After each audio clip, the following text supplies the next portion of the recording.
In this lecture, we are going to talk about Snowflake. We'll go over the general Snowflake architecture, including the database, storage layer, the computer layer, and the cloud service layer.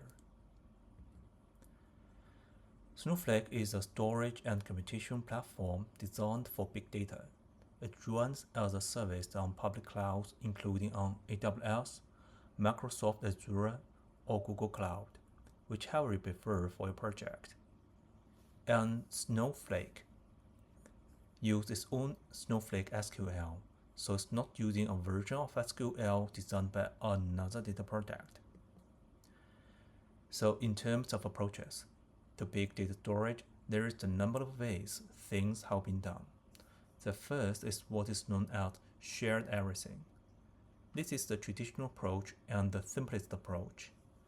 It is where you take a database, you install it on a server, and any computation or processes you want to run on the data, you run on the same server as the database.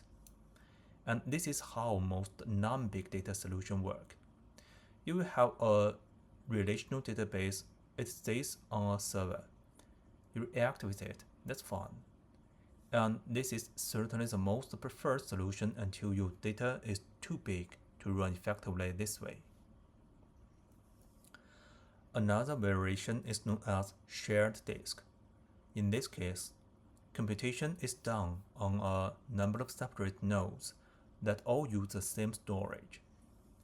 The disadvantage of this is that computation efficiency of individual computational nodes can be interrupted because they have to wait if they are accessing the same data as another node. Another solution is what is known as shared nothing.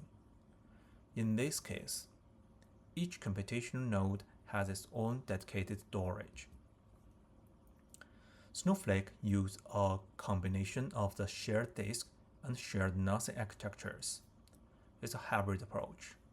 So persistent data is stored in a shared storage, but each processing node has its own copy of subset of the data that is used during processing.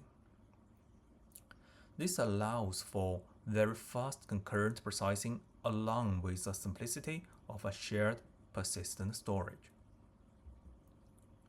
If you found this video helpful, don't forget to like, subscribe, and hit that notification bell for more insights.